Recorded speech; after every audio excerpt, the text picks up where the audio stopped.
Serella matalo barangay.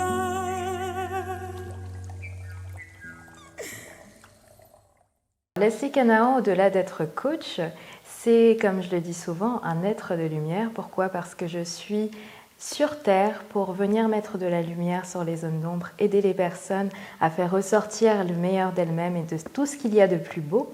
Et pour arriver à cela, j'ai eu d'abord à avoir un parcours, on va dire, estudiantin autour de la communication, de l'événementiel, le management d'entreprise, l'entrepreneuriat et ensuite le coaching. Donc j'en suis arrivée à cette finalité tout au long de ma vie en apprenant à me connaître et grâce à tout ce que j'ai appris, comprendre que je suis un être de lumière. Le métier de coach consiste à accompagner une personne dans la réalisation d'un projet ou d'un objectif.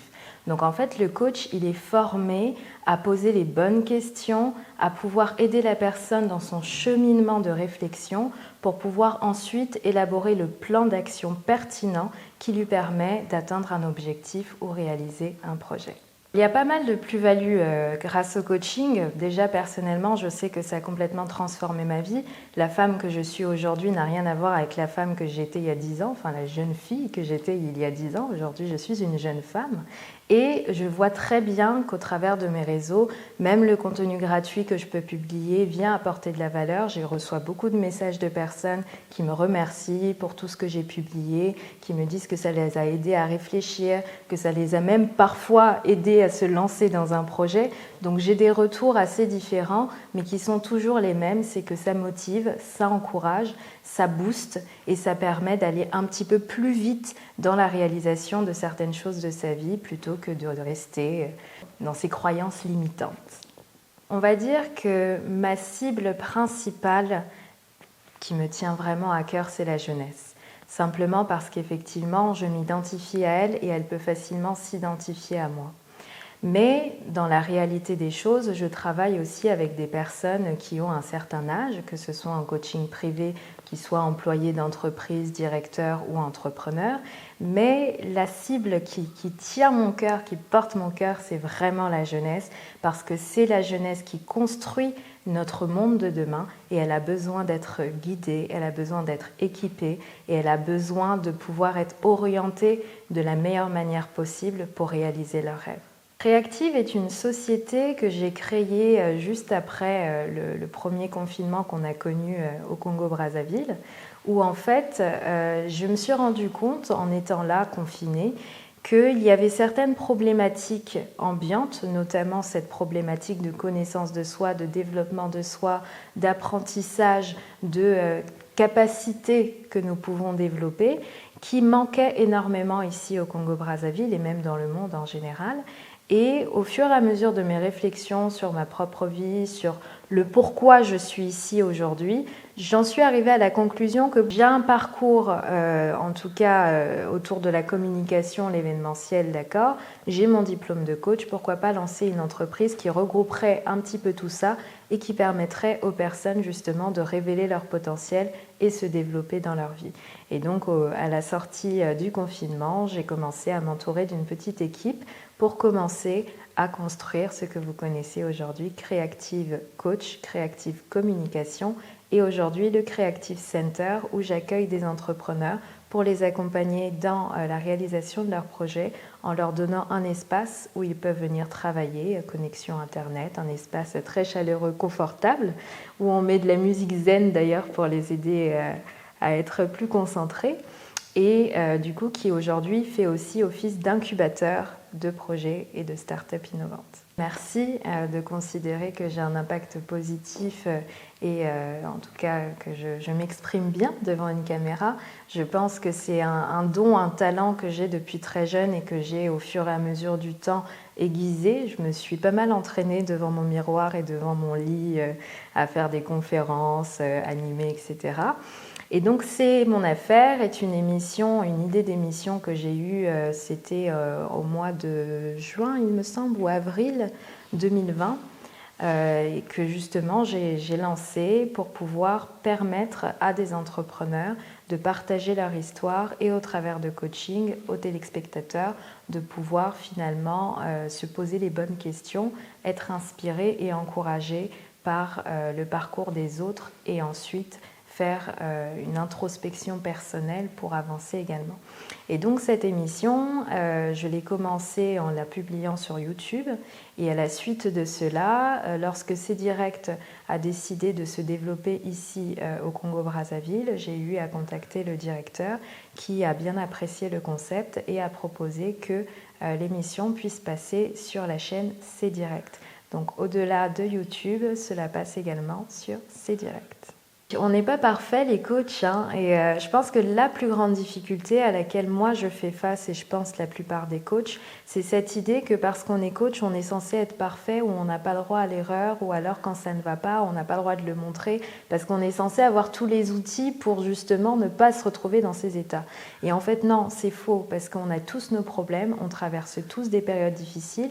La particularité du coach est qu'effectivement, il a les outils pour que ça dure moins longtemps et qu'il puisse prendre du recul, mais en tant que coach, je me fais également coacher et je me fais également accompagner. Donc je pense que l'une des plus grandes difficultés, c'est un peu ce côté, on va dire, où on met le coach je sais pas, une dimension peut-être plus supérieure, où on a l'impression que c'est un surhumain ou je ne sais quoi. Je pense vraiment que ça, c'est la plus grande difficulté. Ensuite, il y a aussi cette zone un peu maigre entre la psychologie et le coaching, où il y a pas mal de personnes qui vont se dire non, j'ai pas besoin d'un coach parce que je suis pas fou ou parce que machin, parce que les gens vont penser que le coaching c'est seulement de la psychologie ou pour des gens qui sont incapables. Donc il y a une mauvaise connaissance aussi ou une appréhension du métier de coach qui vient parfois, on va dire, dévaloriser ou dénaturer notre travail. Et une autre problématique aussi que l'on rencontre notamment dans les pays africains, parce que ça commence tout doucement à s'installer, c'est la valorisation justement de ce métier et notamment de manière financière. C'est pouvoir vraiment se dire, bah voilà, un coaching, ça va vraiment m'aider dans ma vie, donc je vais investir là-dedans et c'est pas encore bien ancré dans les mentalités comme ça peut l'être dans les pays occidentaux et par exemple les États-Unis où quasiment tout le monde a un coach. Paisiblement non, parce qu'il y a pas mal de challenges, il y en a beaucoup. Et justement, c'est parce que je suis passionnée, que j'aime profondément ce que je fais, que je ne lâche pas et que je ne baisse pas les bras. Donc non, l'environnement ne me permet pas de le faire paisiblement. Mais j'ai bon espoir que les paradigmes puissent évoluer, que les mentalités puissent aussi changer et qu'on arrive de plus en plus à cette idée que le coaching est nécessaire, il est bénéfique et que j'aimerais vraiment qu'un jour il y ait des ateliers de coaching dans les écoles qui soient intégrés carrément dans les programmes scolaires parce qu'on en a besoin. Selon moi, j'espère que les personnes qui vont participer à l'Académie du leadership féminin à Kinshasa vont pouvoir repartir avec cette envie de déplacer les montagnes et finalement de se sentir presque invincible. J'ai vraiment cette volonté que les personnes qui vont pouvoir se rendre compte de leur potentiel puissent ensuite véritablement passer à l'action et qu'on voit un véritable changement dans la vie de ces personnes au fur et à mesure. Parce que participer à des événements, des conférences, c'est bien. Entendre les messages de personnes inspirantes, c'est bien. Mais ensuite, il faut passer à l'action. Et c'est pour ça notamment que durant cet événement, je serai en coaching privé, one-to-one avec les personnes qui le souhaiteront. Et je ferai en sorte que pendant ces coachings, les personnes puissent établir un plan d'action pour qu'à l'issue de l'événement, elles puissent véritablement avancer dans leur vie et réaliser leurs rêves.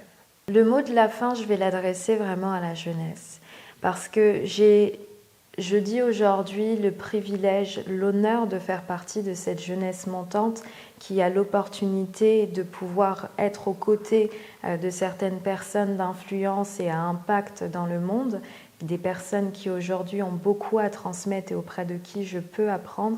Et vraiment, j'encourage cette jeunesse à se rapprocher de plus en plus de nos aînés pour pouvoir apprendre, pour pouvoir comprendre comment est-ce que eux ils ont fait et aujourd'hui décider de trouver la manière dont vous, la jeunesse, vous allez activer votre vie, développer votre pays, développer votre quartier, développer votre ville pour que les choses puissent avancer au regard aussi de ce qu'ont fait nos aînés, mais de ce que vous pouvez apporter de nouveau. Parce que le monde de demain, c'est vous et on a vraiment besoin de vous.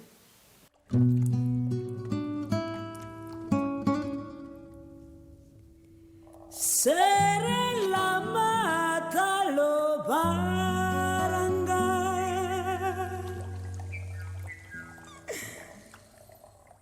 anga wareninga